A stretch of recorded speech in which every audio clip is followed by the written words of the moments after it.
mí siempre me gusta estar cerquita de ustedes, pero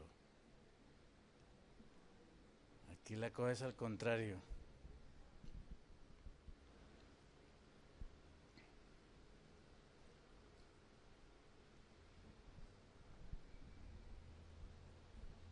¿A cuántos de ustedes les gusta pensar? Levanten la mano. ¿A cuántos les gusta pensar? Bueno, hay poquitos que veo que les gusta pensar.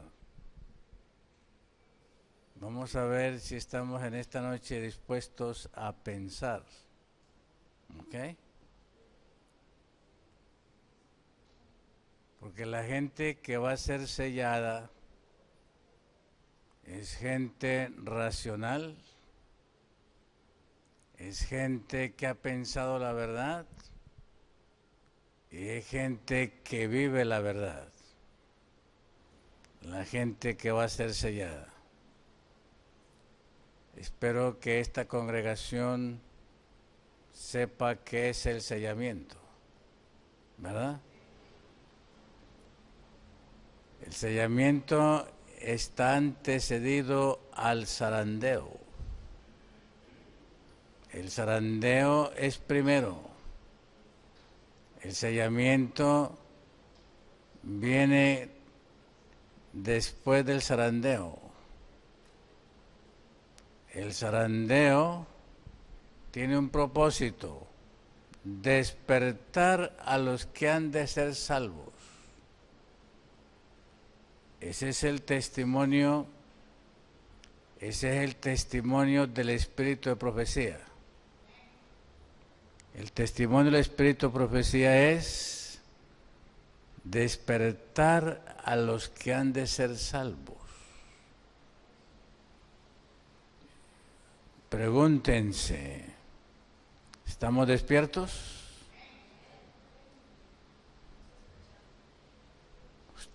Cada uno de ustedes debe saber si está despierto en el espíritu, si está despierto en la fe, si está despierto en la palabra o no sabe dónde está. La hermana Juárez enseña que el zarandeo es para despertar a los que han de ser salvos y que el Señor va a permitir que cualquier cosa suceda con el propósito de despertar a los que han de ser salvos. La parábola más adventista que dijo Jesús, ¿cuál es? A ver, ¿cuál es la parábola más adventista que Jesús pronunció? ¿Ah? Las 10 vírgenes. Y eran 10 vírgenes. Y 10 vírgenes, hermana Rosa, no de ahora, con televisión. 10 vírgenes de hace 2000 años. ¿Se la pueden imaginar? Una virgen de hace 2000 años, ¿cómo se vestían? ¿Ah? ¿Cómo aparentaban?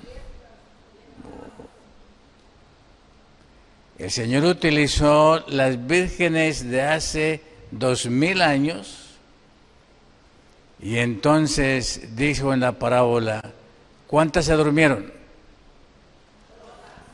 Todas se durmieron. ¿Cuántos de nosotros estamos dormidos? ¿Cuántos de nosotros estamos dormidos? Y el Señor tiene que despertarnos. Y según el espíritu de profecía, nos va a despertar con cualquier cosa, porque nos quiere salvar. El Señor quiere salvarlos a cada uno de ustedes. A cada uno de nosotros el Señor quiere salvarnos. Ese es el deseo del Señor. Y Él sabe cómo estamos. Y como sabe cómo estamos, entonces tiene que despertarnos. Y para despertarnos va a utilizar cualquier cosa.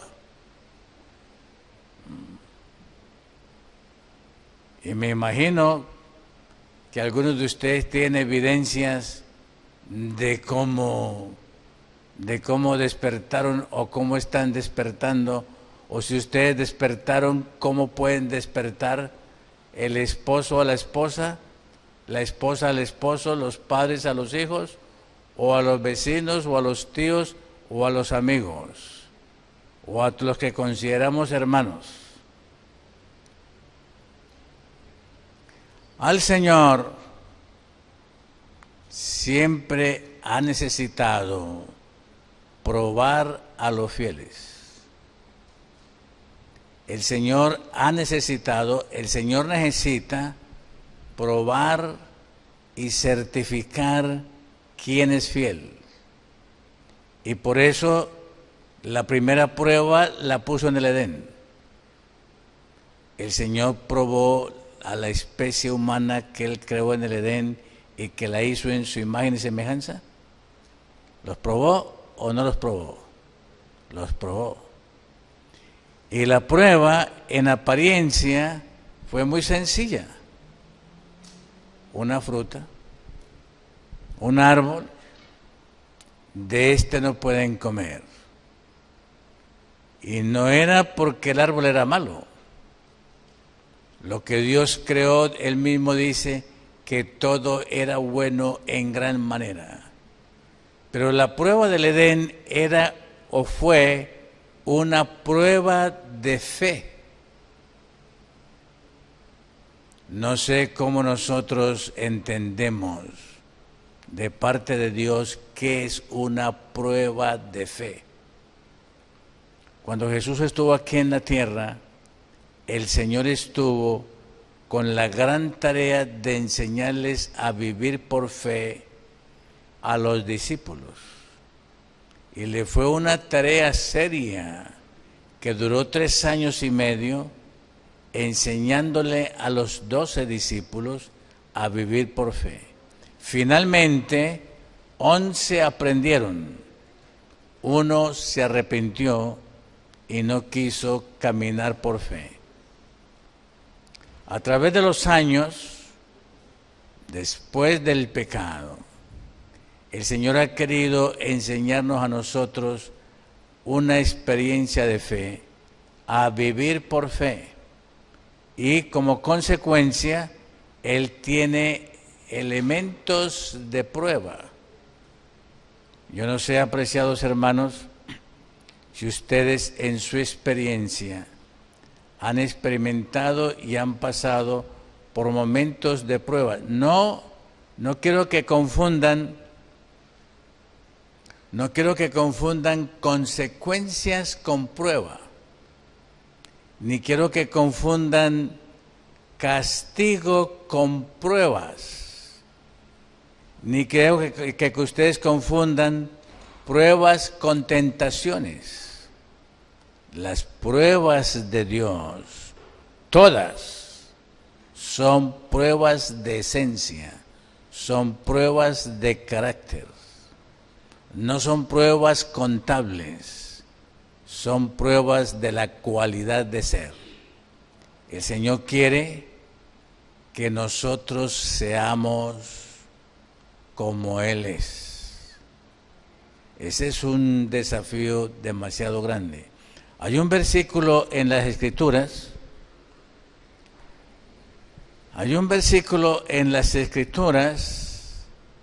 que muchos religiosos quisieran sacar de Mateo. Y afortunadamente lo dijo Jesús y lo dijo en el Sermón de la Montaña. Vamos a abrir las Escrituras en Mateo capítulo 5. Mateo capítulo 5, y vamos a leer hoy una palabra que hasta para los teólogos es un problema. Espero que para esta comunidad, para esta iglesia, eso no sea problema. sino que sea un regocijo y una gran satisfacción. Mateo 5, y vamos a leer el último versículo. Y este versículo comienza otra vez con el verbo del que hablamos anoche. ¿De qué verbo hablamos anoche? ¿Ah? Ser. Este versículo comienza con el mismo verbo ser. Y miren lo que dice aquí. Sed pues vosotros perfectos, como vuestro Padre que está en el cielo es perfecto. Los religiosos y los teólogos se han estrellado con ese texto y muchos de ellos no quisieran que ese versículo estuviera ahí escrito.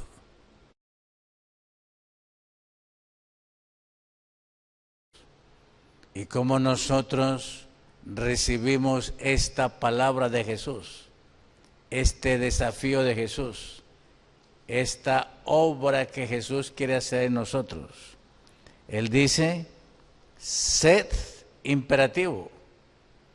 Un imperativo no es tiempo pasado, no es tiempo presente, ni es tiempo futuro. Un imperativo es una orden, un mandato o un ruego ahora. Sed pues perfectos, como vuestro Padre que está en los cielos es perfecto.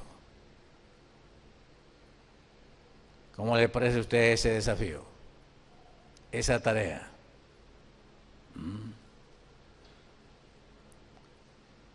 A los esposos, que será un esposo perfecto. A la hermana Rosa, que será un esposo perfecto.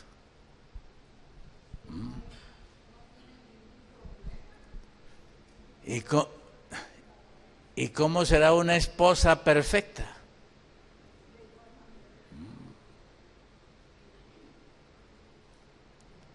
Y si el esposo es perfecto y la esposa es perfecta, ¿cómo serán esos hijos?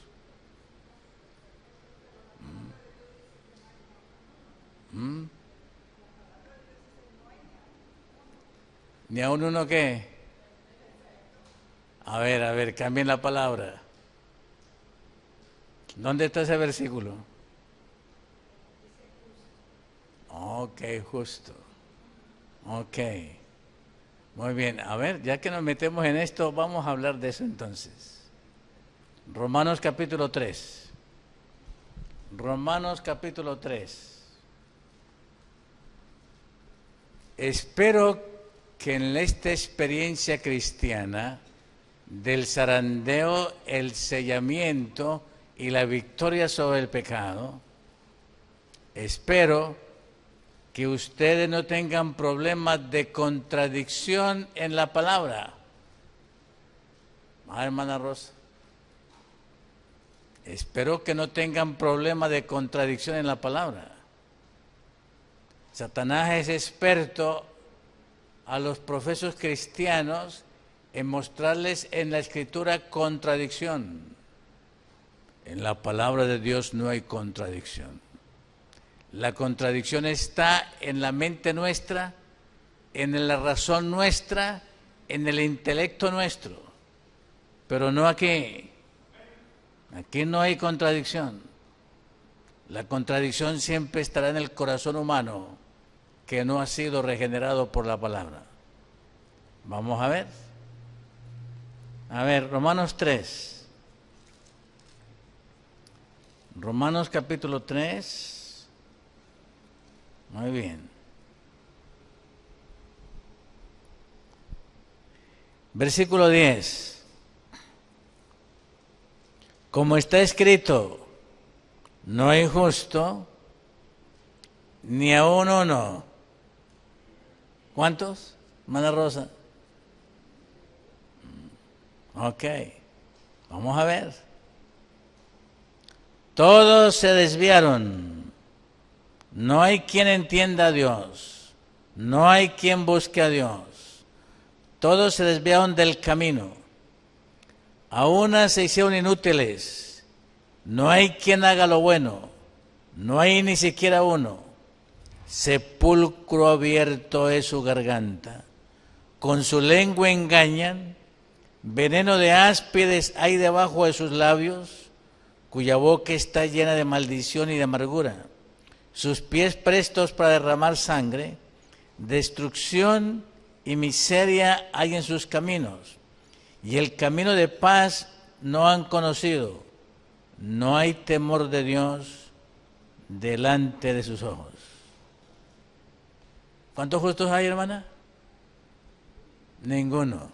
Bueno, a ver, abran sus Biblias. Comencemos con Lucas. Comencemos con Lucas capítulo 1.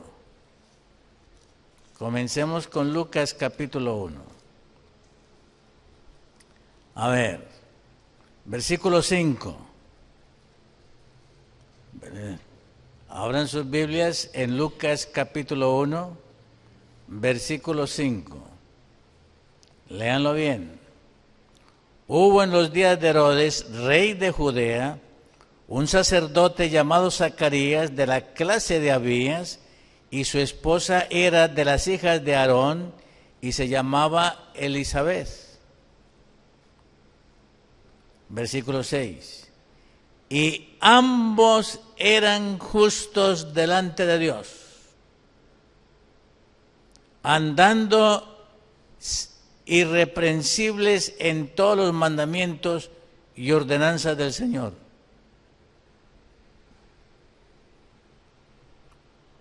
¿Cuántos aprecian aquí? ¿Ah?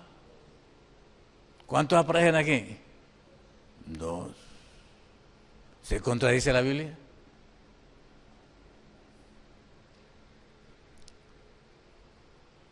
¿Se contradice la Biblia? ¿O dónde está la contradicción? A ver, abran sus Biblias en Job, capítulo 1. Job, capítulo 1. Abran sus Biblias en Job, capítulo 1. ¿Ok? Escuchen lo que dice aquí. Versículo 1. Job, capítulo 1, versículo 1. Hubo un varón en tierra de Uz que se llamaba Job, y este hombre era perfecto y recto, temeroso de Dios y apartado del mal.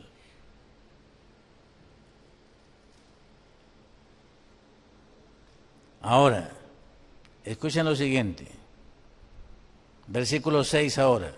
Versículo 6. Y un día vinieron los hijos de Dios a presentarse delante de Jehová, entre los cuales vino también Satanás. Y dijo Jehová a Satanás, ¿de dónde vienes? Y respondiendo Satanás a Jehová dijo, de rodear la tierra y de andar por ella. Y Jehová dijo a Satanás, ¿no has considerado a mi siervo Job, que no hay otro como él en la tierra? Varón perfecto y recto, temeroso de Dios y apartado del mal. ¿A quién encontramos aquí? ¿Qué dice la Escritura? ¿Qué dice de Job? ¿Qué dice la Escritura de Job?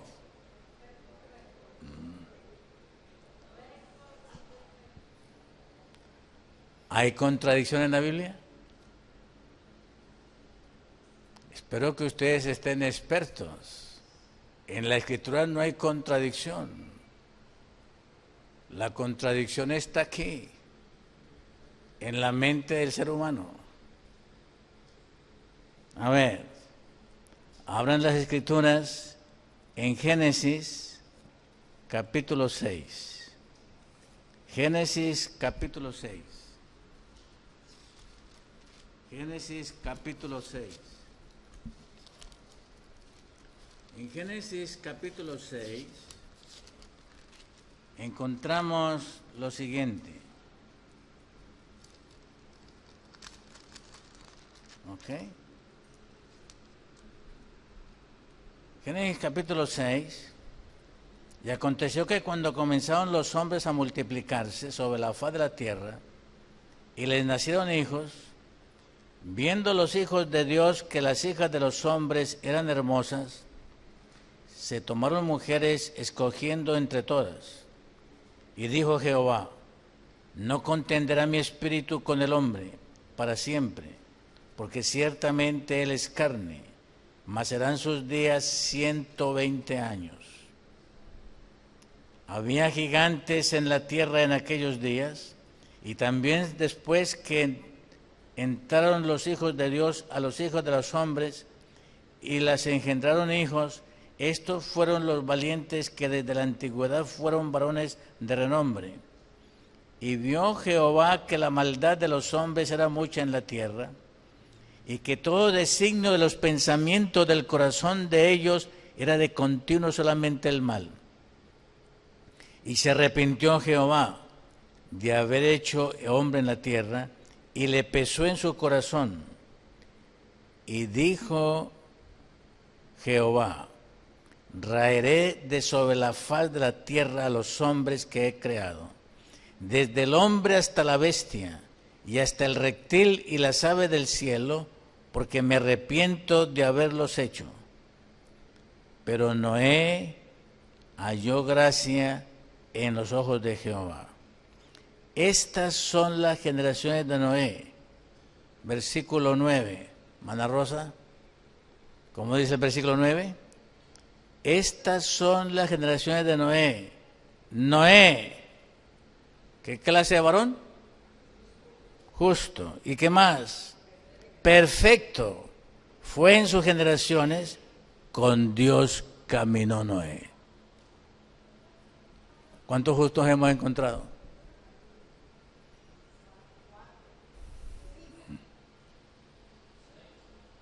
¿Será posible que Rosita también sea justa?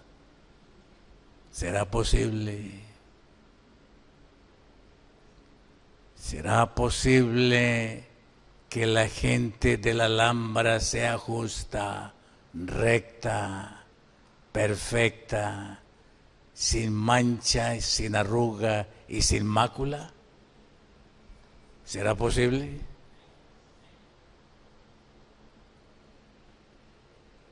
¿Estamos nosotros en ese experimento? ¿Le estamos permitiendo al cielo que ese experimento sea en nosotros? ¿O nosotros somos del montón del mundo cristiano, que dice aleluya y gloria a Dios, pero el corazón no se santifica?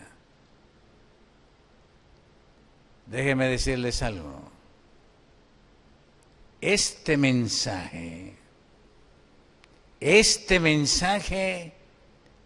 es para ser justos a los seres humanos. No solamente justos, según sigue hablando Pablo, para ser santificados. El asunto es cómo. El asunto es cómo. Y las pruebas de Dios siempre han tenido ese objetivo: probar los que sean justos, los que sean santificados, a pesar de lo que dice Pablo y a pesar de lo que dices tú, porque nosotros hermanos, esta carne es ¿cómo es esta carne mía? Mana Rosa, ¿cómo es esta carne mía? A ver, ¿Qué dice Jeremías? Nosotros hemos aceptado lo que Jeremías dice de mi vida y lo que Jeremías dice de tu vida. Hemos probado en nosotros y el laboratorio de nuestra experiencia corroboramos lo que Jeremías dice, lo que él me dice a mí. Pregunto, ¿he yo aceptado lo que Jeremías dice? ¿Quién soy yo? Jeremías 17 dice, engañoso es el corazón del hombre y perverso, ¿quién lo conocerá? Dice Jeremías. ¿Qué dice Isaías? ¿Qué dice Isaías en el capítulo 1? ¿Desde dónde hasta dónde yo estoy podrido? ¿Desde dónde hasta dónde yo soy una llaga podrida y sin vendaje? ¿Aceptamos nosotros eso? ¿Aceptamos nosotros eso? Todo el que acepte eso, el Señor tiene cura y tiene sanidad. Y todos aquellos que le permiten al Señor que los sane, el Señor los sana. El Señor los cura. Es interesante. Escuchen lo siguiente, hermanos. ¿Quién dijo que Zacarías y Elizabeth eran justos? ¿Quién dijo? A ver.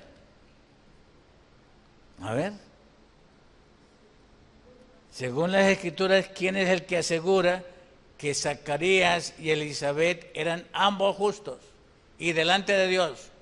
¿Quién es el que lo asegura? A ver. Bueno, si le es difícil encontrarlo con Zacarías, ¿quién le dijo a Satanás que Job era perfecto, recto y justo? ¿Quién le dijo? ¿Quién le dijo? ¿Ah? ¿Se equivocó el Señor? ¿Se equivocó el Señor?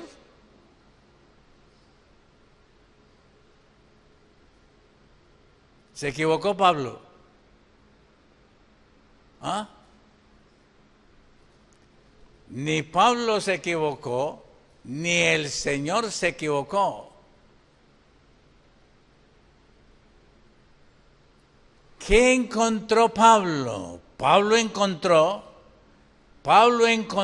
en los seres humanos lo que primero encontró en él. Ciego, miserable hombre de mí, ¿quién me librará del cuerpo de esta muerte? Cuando Pablo dice eso, está haciendo referencia a una costumbre antigua, a una costumbre que practicaba un pueblo que en la historia antigua se llama el pueblo de los etruscos. Y los etruscos tenían una ley. Los etruscos tenían una ley muy interesante. La ley que ellos tenían era, cuando una persona mataba a otra persona, le colocaban el cuerpo del muerto, se lo colocaban en la espalda, y la condena era vivir con ese cuerpo en la espalda. ¿Cómo le parece la condena? En Romanos 7, cuando Pablo explica su proceso de conversión, cuando Pablo explica su proceso del nuevo nacimiento, de venir del fariseísmo, del judaísmo y venir al corazón del cristianismo, Pablo hace referencia a eso. Y él habla en Romanos 7, el cuerpo de esta muerte, el cuerpo que tengo aquí, lo que él había muerto, lo que él había asesinado, el cuerpo del pecado. Y entonces da una respuesta. En Romanos 7, él da una respuesta. La primera es miserable hombre de mí, ¿quién me librará del cuerpo de esta muerte? Y luego agrega, mas gracias doy a Dios por Jesucristo. El Señor Jesús nos libra del cuerpo de esta inmundicia, del cuerpo de esta condición pecaminosa, de estas tendencias que nos llevan hacia el mal. Hay remedio para eso. Y este pueblo debe estar en el experimento de redención, en el experimento de salvación. Y el arquitecto de eso es solamente el mismo que nos creó. Pregunto, hermanos, a ver, piensen, ¿cómo hizo el Señor el primer hombre? ¿Cómo hizo el Señor al primer hombre? ¿Ah? A ver, ¿cuál fue el material que utilizó el Señor para ser el primer hombre? La Escritura dice que el polvo. Bueno, ustedes cambian la palabra polvo por el barro, por el lodo o la tierra. A ver, ustedes se imaginan que ustedes y yo simplemente salimos del barro, del polvo, de la tierra. ¿Se lo imaginan? ¿O está como difícil imaginarlo? Formó pues Jehová Dios al hombre del polvo de la tierra,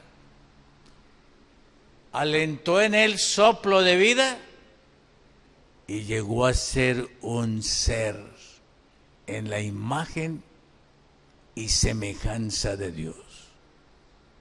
¿Nos imaginamos nosotros ese hombre? En la imagen y semejanza de Dios. Hago la pregunta, ¿fue el Señor capaz del polvo de la tierra formar al hombre en su imagen y semejanza? Sí.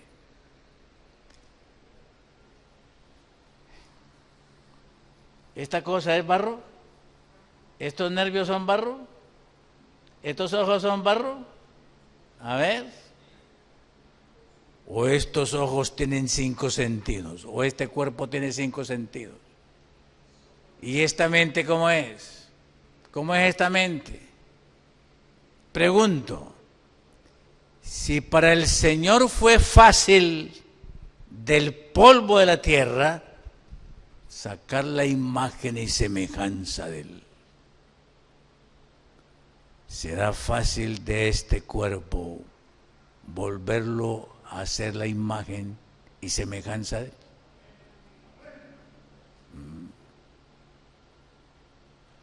El primer hombre fue creado ¿por quién? Por el Señor. El segundo hombre es la otra nueva creación. Y todos nosotros tenemos la opción, todos nosotros tenemos la opción de volver a nacer. Si perdimos el primer nacimiento, que no perdió Juan el Bautista. Porque ¿cómo nació Juan el Bautista? ¿Cómo nació Juan el Bautista? ¿Qué dice el registro? ¿Cómo nació Juan el Bautista? De 2 justos, ¿quién nació? A ver.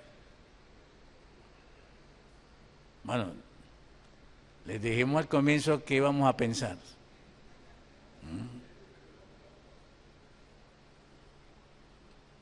De 2 justos, ¿quién nació? ¿Ah? ¿Quién nació? A ver,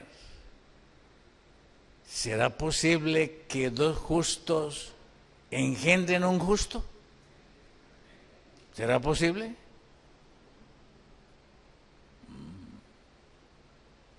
Y la Escritura dice que cuando Juan el Bautista nació lleno de ¿qué? ¿Nació lleno de qué? Y la expresión lleno que utiliza ahí la Biblia es el verbo griego pleró. Y el verbo griego pleró no quiere decir que solamente está lleno. Del verbo pleró viene la palabra nuestra plenitud. Y la utiliza ahí Lucas. Y la utilizó también Juan cuando se refirió a Jesús. Lleno de gracia y de bondad. El mismo verbo. Y Lucas dice que cuando nació Juan el Bautista, nació lleno del Espíritu Santo. ¿Desde dónde? Desde el vientre.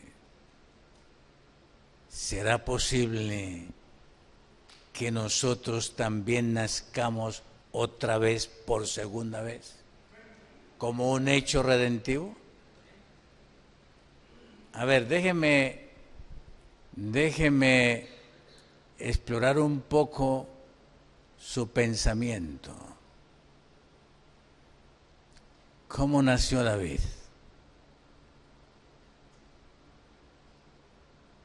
A ver, ¿cómo nació David? ¿Qué dice las Escrituras de cómo nació David? A ver, ¿no recuerdan? ¿No están ustedes familiarizados con el Salmo 51? ¿Cómo nació David?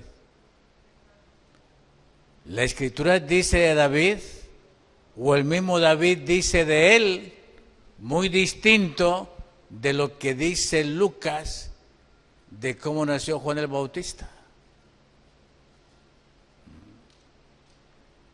¿Qué dice David que cómo nació él? ¿Ah? ¿Ana Rosa? ¿Ah?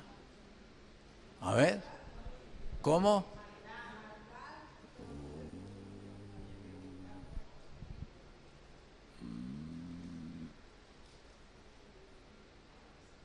A ver, analicen eso.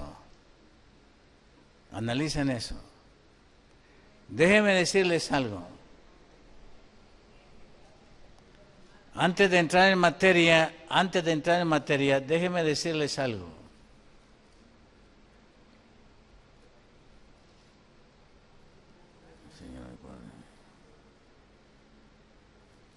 Números,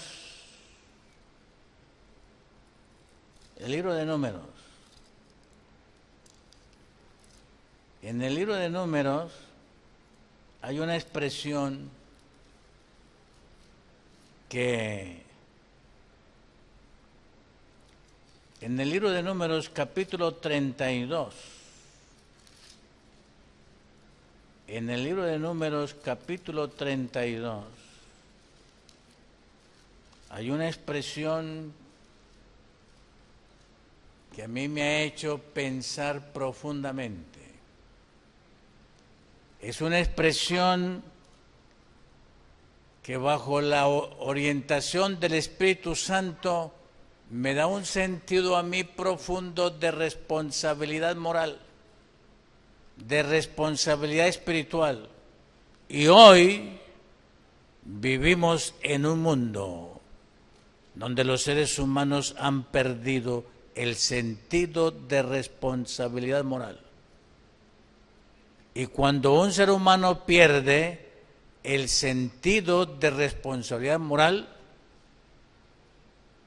está perdido. Y la única manera que hay que hacer es recuperarlo por la gracia de Dios. Vamos a ver cómo está nuestro sentido de responsabilidad moral. Leamos el versículo. Números capítulo 32. Este es un versículo fácil de recordar, porque es número 32, y si ustedes invierten el número, ¿qué número da? ¿Ah? Si ustedes invierten 32, ¿qué número da? 23, ok. Lean el versículo 23 de Números 32, ojalá que lo recuerden todo el tiempo. Mas si así no lo hacéis, he aquí habréis pecado ante Jehová, y sabed que vuestro pecado os alcanzará. Voy a incitarlos a ustedes a pensar. A ver, hermano Guillermo, ¿te ha alcanzado tu pecado?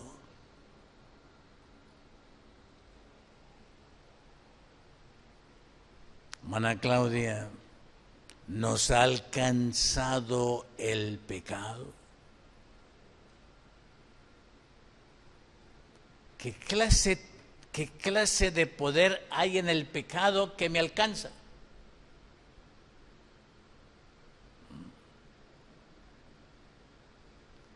Zacarías, Elizabeth resolvieron el problema del pecado y no los alcanzó.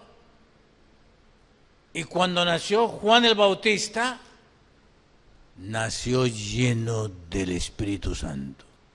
Un fenómeno, un fenómeno.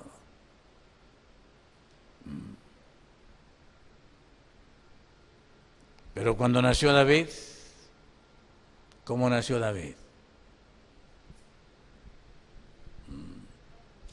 ¿Cómo nació David?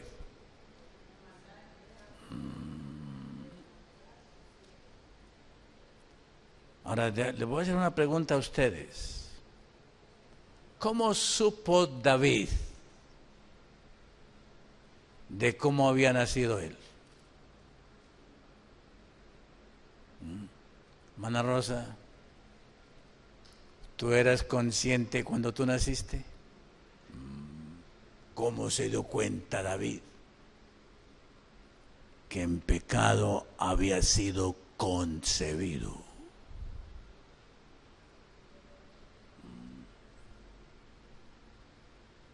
Y aquí, hermanos, quiero meterme en una ciencia que yo no conozco. Ojalá que ustedes la conozcan.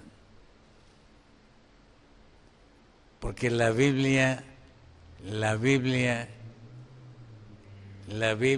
encierra la ciencia de la genética. El cielo está interesado en tu genética. El cielo está interesado en que tu genética no se degenere, sino que nuestra genética se regenere. Y si nosotros le permitimos a Él va a regenerar nuestra genética y va a impedir que nuestra genética no continúe degenerándose.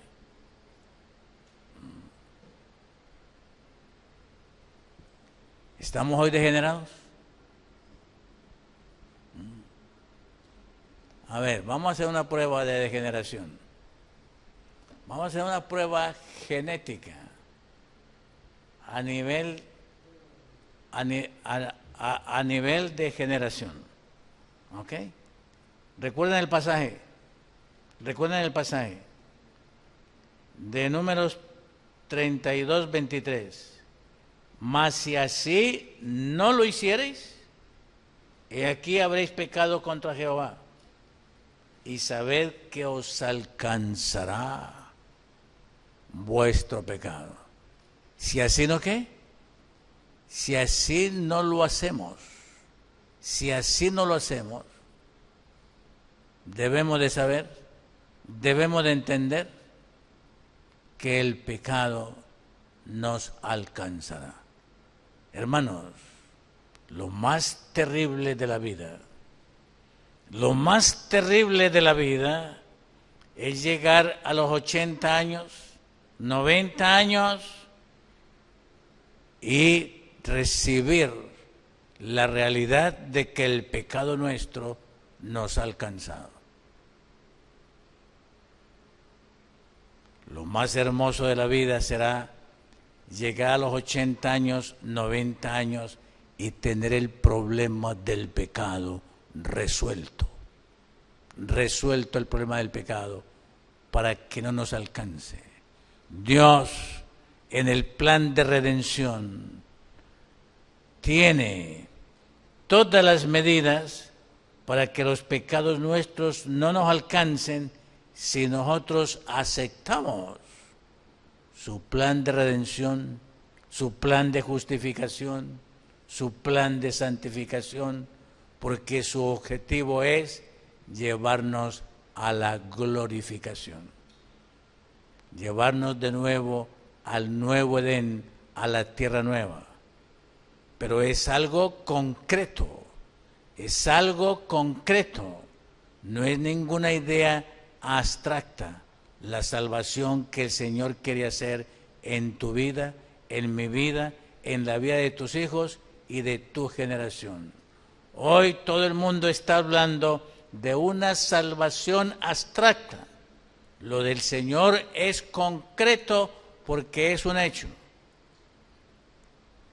Aquí dice, el Señor dice de Job, varón, ¿qué clase de varón? ¿Qué clase de varón? Perfecto, recto, temeroso de Dios. Un hecho de justicia, un hecho de rectitud, un hecho de redención. Las obras de Dios son hechos, no son ideas ni son opiniones. En la teología protestante se habla de que la justicia es una declaración y no se habla de que la justicia llega a ser un hecho en nosotros. Muy bien. Hermanos, vamos a mirar aquí en el Salmo 139.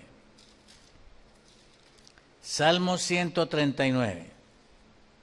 Abran sus Biblias en el Salmo 139. Y yo quiero invitar a los padres de familia a reflexionar sobre esto. A los padres de familia a reflexionar sobre esto. Salmo 139.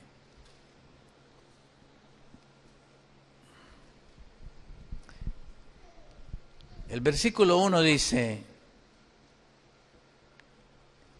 que el Señor conoce a Rosita, que el Señor conoce a Zulma, que el Señor conoce a Claudia, que el Señor conoce a Guillermo. ¿Nos conoce a nosotros el Señor? ¿Qué clase de conocimiento tiene el Señor de nosotros? ¿Qué clase de conocimiento? A ver. ¿Cómo el Señor te conoce a ti? ¿Cómo el Señor me conoce a mí? ¿Somos nosotros conscientes de que Él nos conoce? Salmo 139. Oh Jehová, tú me has examinado y conocido. Tú conoces mi sentarme. Tú conoces mi sentarme y tú conoces mi levantarme.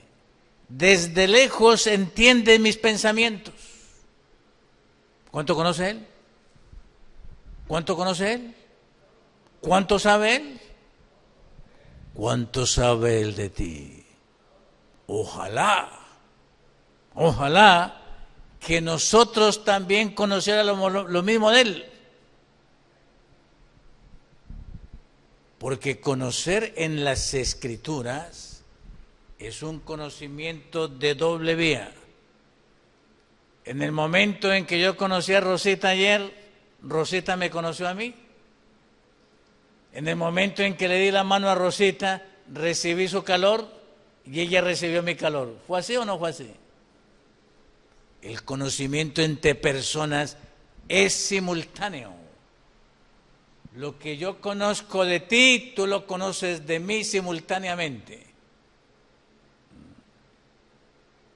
El Señor dice aquí, oh Jehová, tú me has conocido, tú me has examinado, tú conoces mi sentarme y me conoces mi levantarme. Desde lejos entiende mis pensamientos, mi andar y mi acostarme has rodeado y todos mis caminos te son conocidos. ¿Cuánto conoce el Señor de nosotros?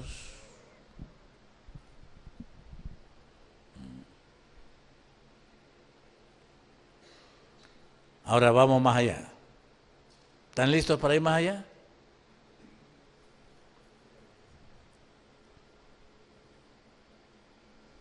Salmo 139.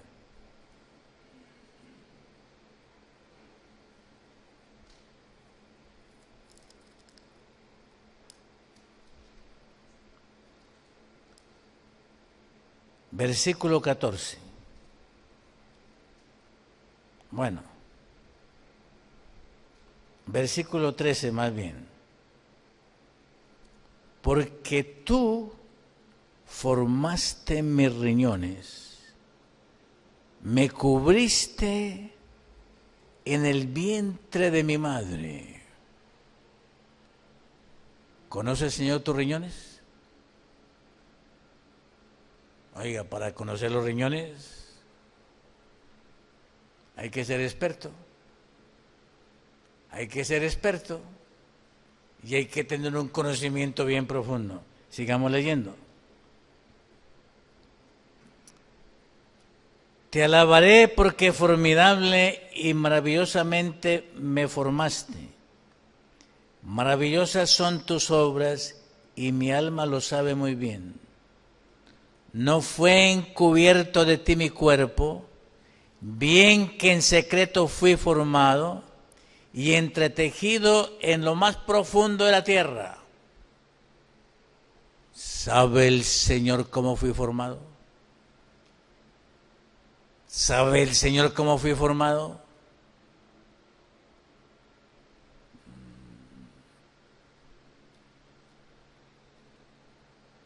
Seguimos leyendo. Versículo 16. Mi embrión vieron tus ojos, siendo aún imperfecto, y en tu libro estaban escritos todos mis miembros, que fueron luego formados cuando aún no existía ni uno de ellos. Qué preciosos me son, oh Dios, tus pensamientos, cuán grande es la suma de ellos.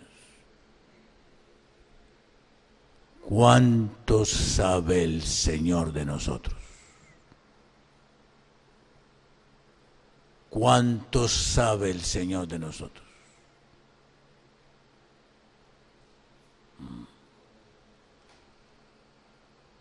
¿Sabe cómo fui formado?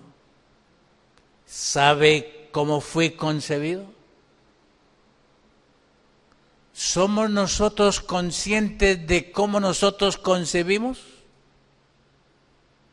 ¿Somos nosotros conscientes de cómo nosotros engendramos hijos? ¿O no somos conscientes? ¿Sabemos cómo fue que engendramos? ¿Qué dijo David? ¿Qué dijo David? Vamos a leerlo, Salmo 51. Vamos a leerlo, Salmo 51.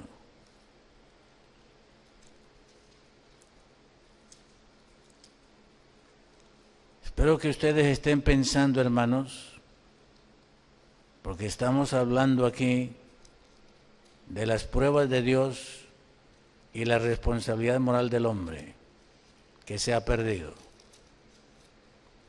Y por eso nosotros vamos a juicio, porque fuimos creados seres en la imagen y semejanza de Dios.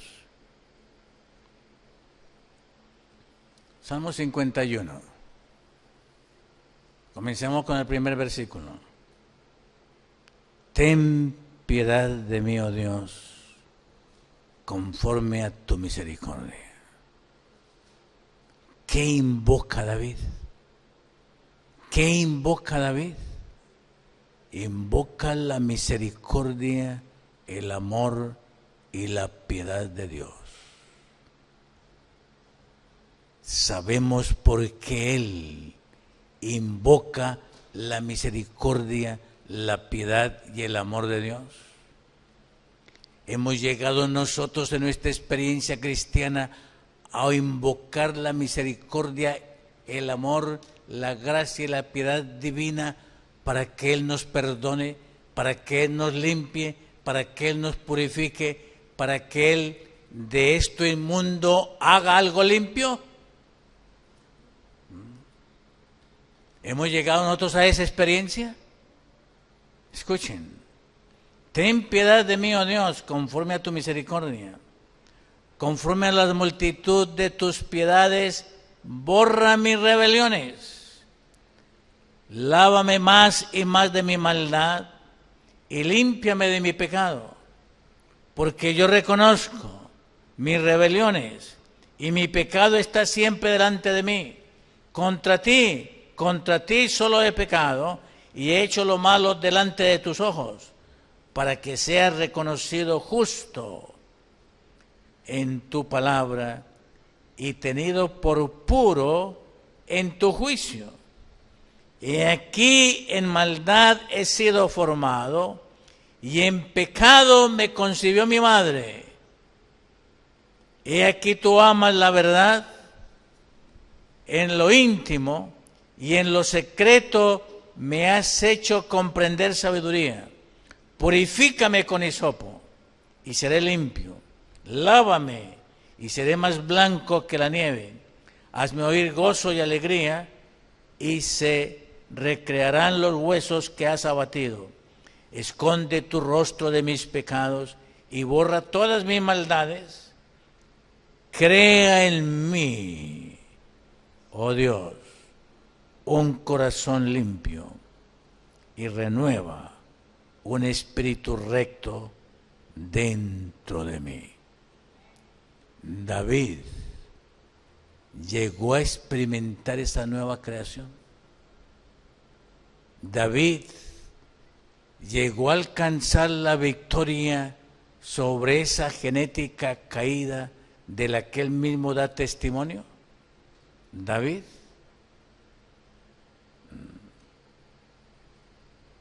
Y nosotros, mis amados, estamos dispuestos a también experimentar esa misma experiencia que tuvo David, de experimentar un corazón nuevo, un espíritu recto y una vida nuevamente creada por el cielo. El apóstol Pablo habla que el que está en Cristo, nueva criatura es. El apóstol Pablo. Ahora, hermanos, hagamos este mensaje concreto. Abramos la Biblia en el capítulo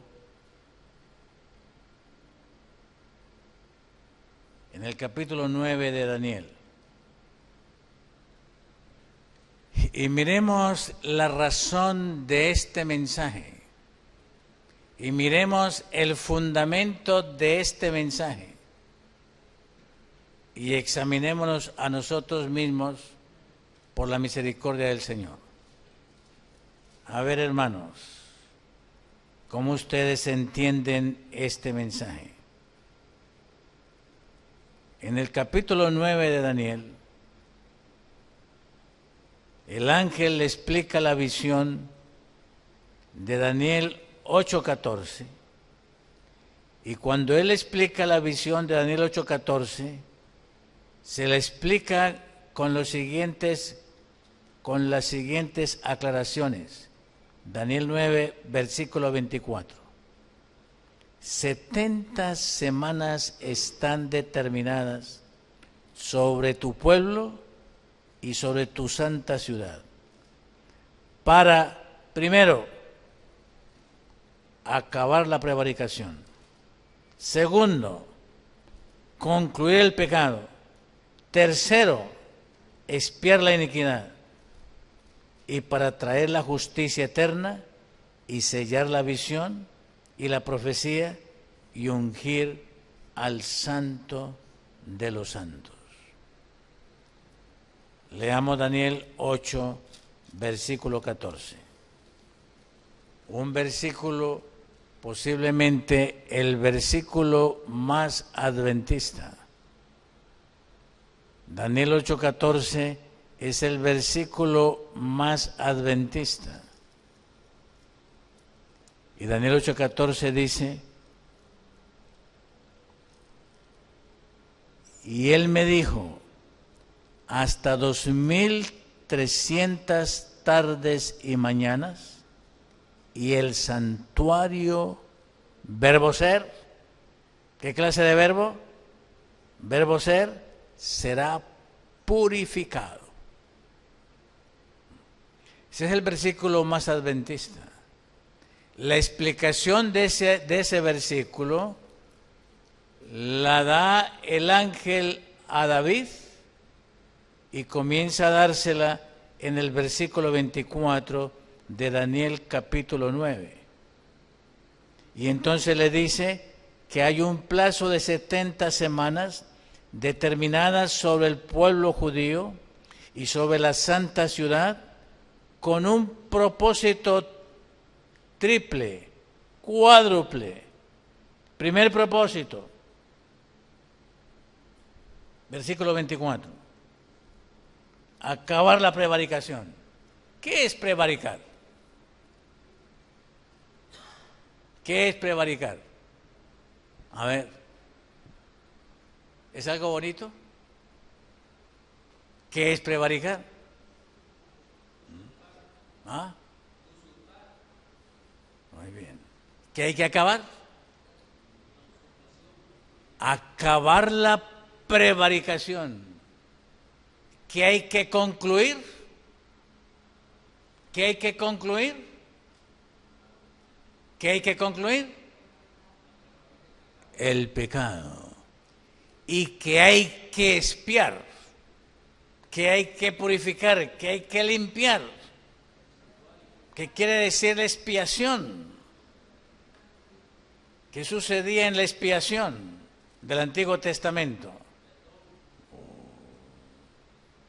Hermanos, la experiencia cristiana incluye eso: terminar la prevaricación, concluir el pecado, expiar toda nuestra rebelión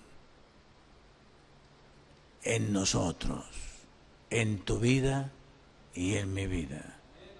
Pregunto, ¿le permitiremos al Señor que haga esa obra en nuestras vidas? ¿Le permitiremos al Señor que limpie nuestras vidas, que purifique nuestras vidas, que nos haga nueva creación y que nos dé la plenitud de su Santo Espíritu? ¿Se lo permitiremos al Señor? ¿Estamos dispuestos a despertar a esta experiencia salvífica? ¿Estamos dispuestos a despertar a esta experiencia redentiva y quedar, como dice Pablo, que vio un pueblo sin mancha, sin arruga, sin contaminación? Pregunto, ¿estamos nosotros ahí, apreciados hermanos? ¿Estamos nosotros ahí en ese propósito? Y el Señor, hermanos, está en el trabajo de hacer una obra de sellamiento. Falta la prueba, la última prueba.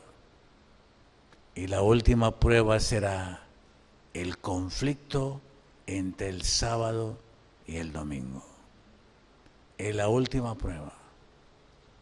con la cual el Señor se va a dar cuenta quién es semejante a Él por la gracia de Dios.